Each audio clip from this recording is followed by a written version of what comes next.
Chapter 16: Your Subconscious Mind and Harmonious Human Relations. In studying this book, you learn that your subconscious mind is a recording machine which faithfully reproduces whatever you impress upon it. This is one of the reasons for the application of the golden rule in human relations. Matthew 7:12 says, "All things whatsoever ye would that men should do unto you, do ye even so to them." This quotation has outer and inner meanings. You are interested in its inner meaning from the standpoint of your subconscious mind, which is, as you would the men should think about you, think you about them in like manner. As you would that men should feel about you, feel you also about them in like manner. As you would want men to act toward you, act you toward them in like manner. For example, you may be polite and courteous to someone in your office, but when his back is turned, you are very critical and resentful toward him in your mind. Such negative thoughts are highly destructive to you. It is like taking poison. You are actually taking mental poisons which rob you of vitality, enthusiasm, strength, guidance, and goodwill. These negative thoughts and emotions sink down into your subconscious mind and cause all kinds of difficulties and maladies in your life. The master key to happy relationships with others. Judge not, that ye be not judged. For with that judgment ye judge, ye shall be judged. And with what measure ye mete, it shall be measured to you again. Matthew 7, verses 1-2. A study of these verses and the application of the inner truths therein contained represent the real key to harmonious relations. To judge is to think, to arrive at a mental verdict or conclusion in your mind. The thought you have about the other person is your thought, because you are thinking it. Your thoughts are creative. Therefore, you actually create in your own experience what you think and feel about the other person. It is also true that the suggestion you give to another, you give to yourself, because your mind is the creative medium. This is why it is said, "For with what judgment ye judge, ye shall be judged." When you know this law and the way your subconscious mind works, you are careful to think, feel, and act right toward the other. These verses teach you about the emancipation of man and reveal to you the solution to your individual problems. And with what measure ye mete, it shall be measured to you again. The good you do for others comes back to you in like measure, and the evil you do returns to you by the law of your own mind. If a man cheats and deceives another, he is actually cheating and deceiving himself. His sense of guilt and mood of loss inevitably will attract loss to him in some way, at some time. His subconscious records his mental act and reacts according to the mental intention or motivation. Your subconscious mind is impersonal and unchanging, neither considering persons nor respecting religious affiliations or institutions of any kind. It is neither compassionate nor vindictive. The way you think, feel, and act toward others returns at least upon yourself. The daily headlines made him sick. Begin now to observe yourself. Observe your reactions to people, conditions, and circumstances. How do you respond to the events and news of the day? It makes no difference if all the other people were wrong and you alone were right. If the news disturbs you, it is your evil, because your negative emotions robbed you of peace and harmony. A woman wrote me about her husband, saying that he goes into a rage when he reads what certain newspaper columnists write in the newspaper. She added that his constant reaction of anger and suppressed rage on his part brought on bleeding ulcers, and his physician recommended an emotional reconditioning. I invited this man to see me, and I explained to him the way his mind functions, indicating how emotionally immature it was to get angry when others write articles with which he disapproves or disagrees. He began to realize that he should give the newspaperman freedom to express himself, even though the latter disagreed with him politically, religiously, or in any other way. In the same manner, the newspaperman would give him freedom to write a letter to the newspaper, disagreeing with his published statements. He learned that he could disagree without being disagreeable.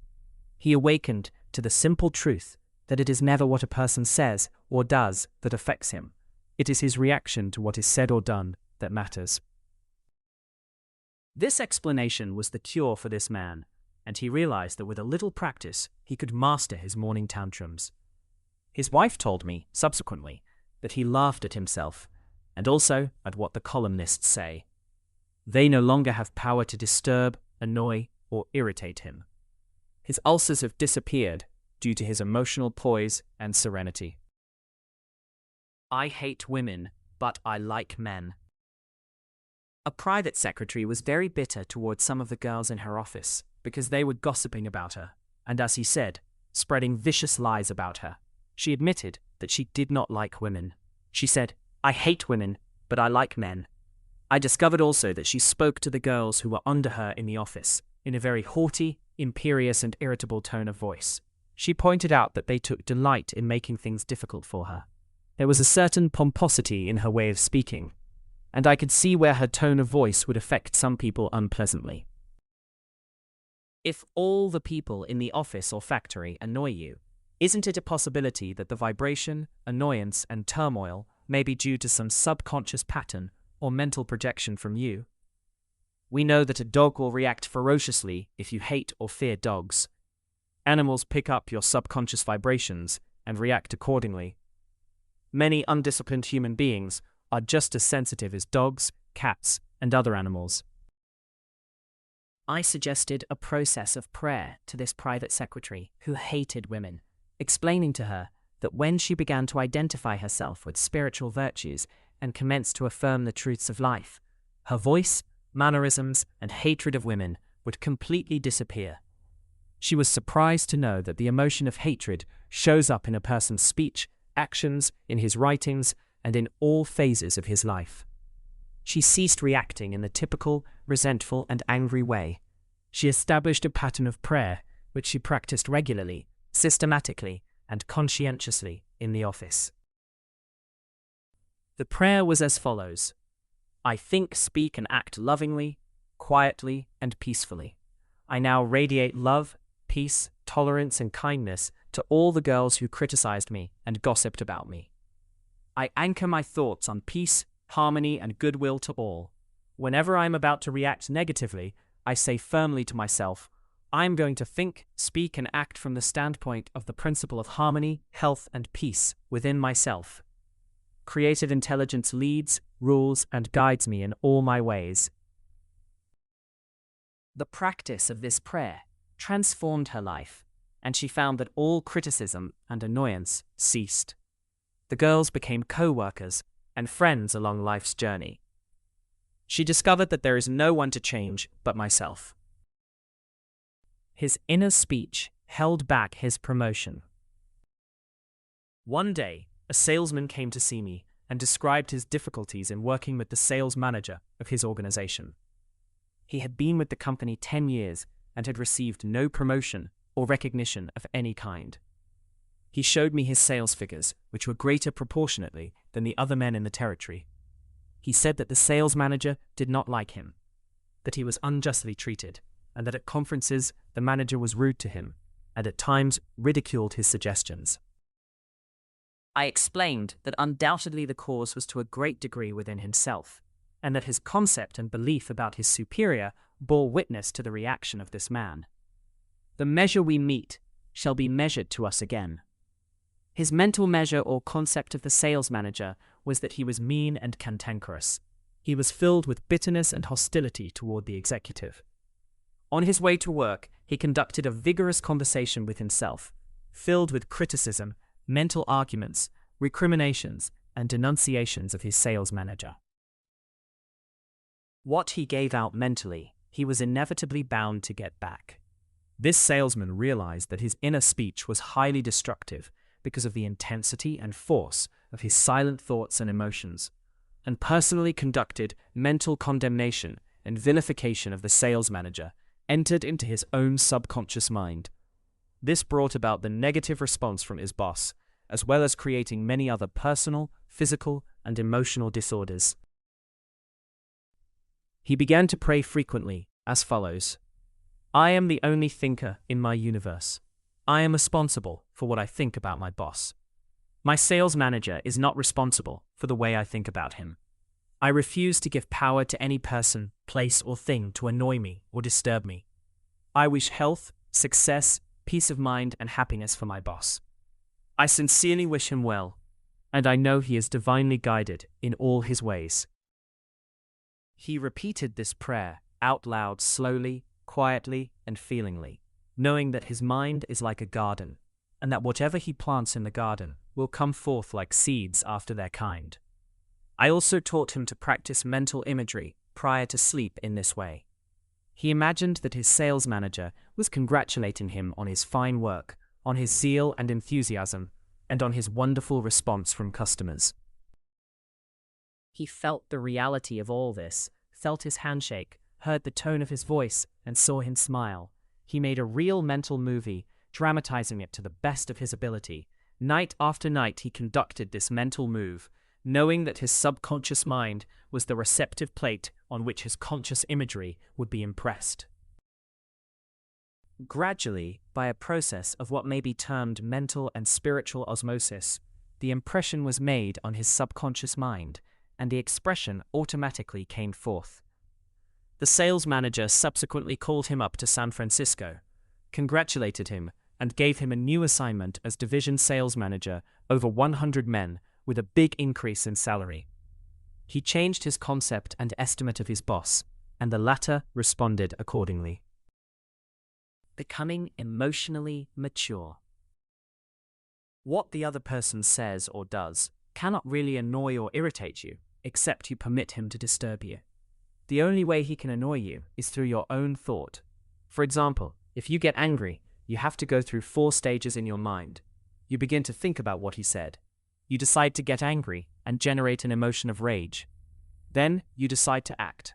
Perhaps you talk back and react in kind.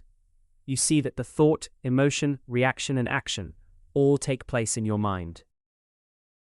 When you become emotionally mature, you do not respond negatively to the criticism and resentment of others.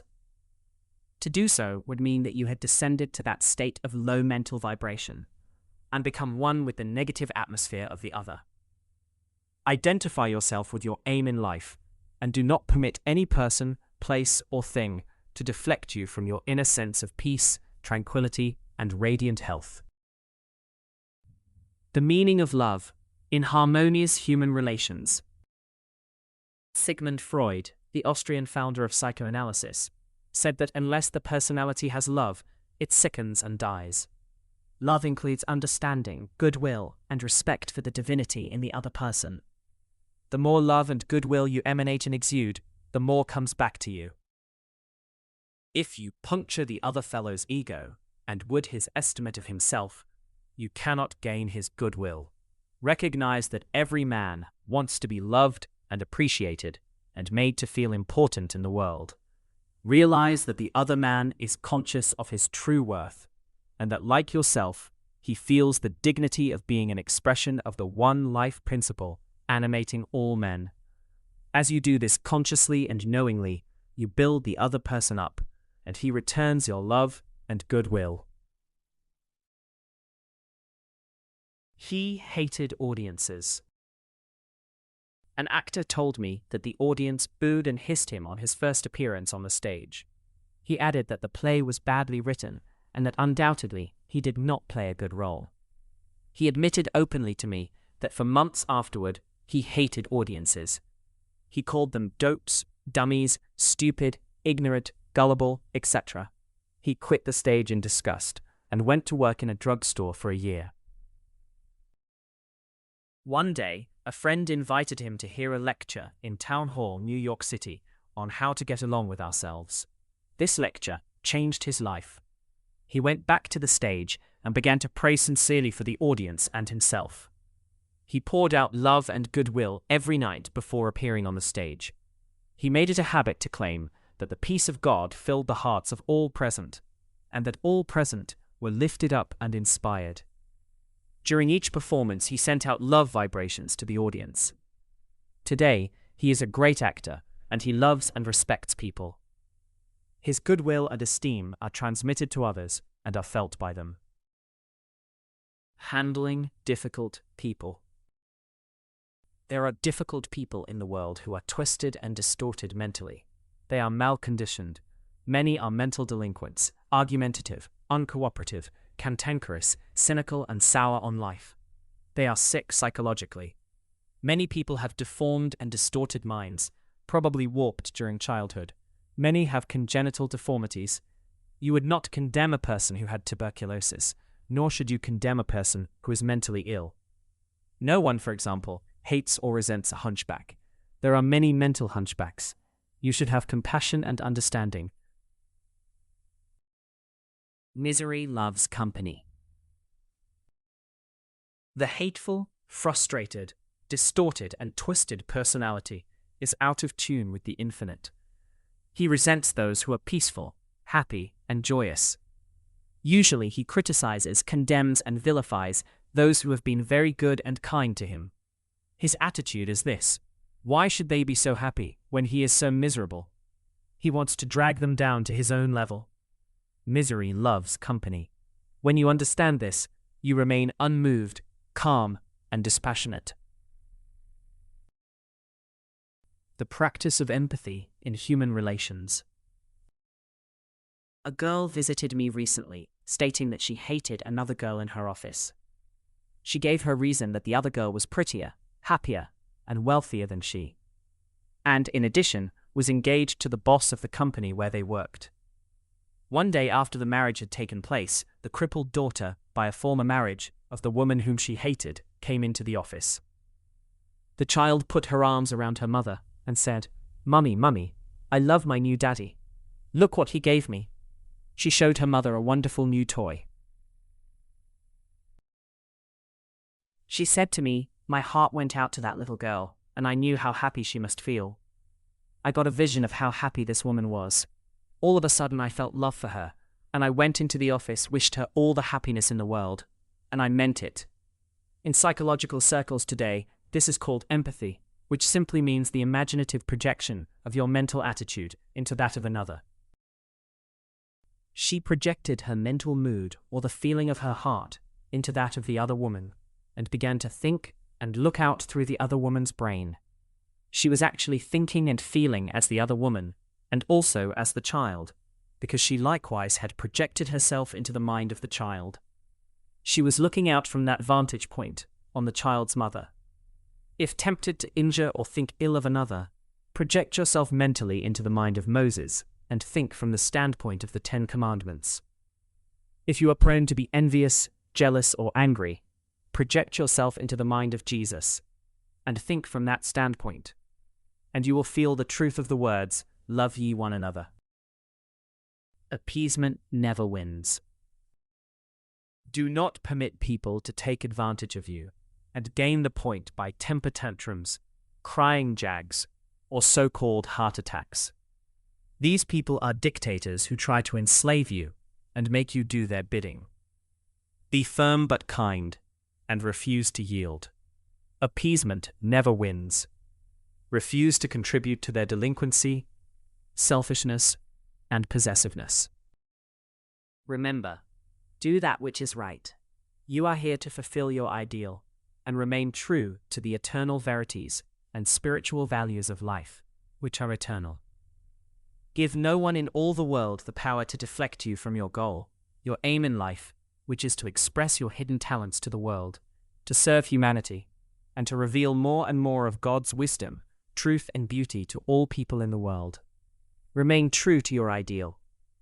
Know definitely and absolutely that whatever contributes to your peace, happiness, and fulfillment must of necessity bless all men who walk the earth.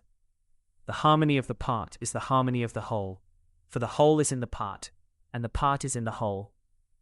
All you owe the other, as Paul says, is love, and love is the fulfilling of the law of health, happiness, and peace of mind. If you found this lesson helpful, please consider liking the video and sharing your thoughts in the comments. Your engagement helps more people discover these ideas. And if you want more insights like this, subscribe to the channel.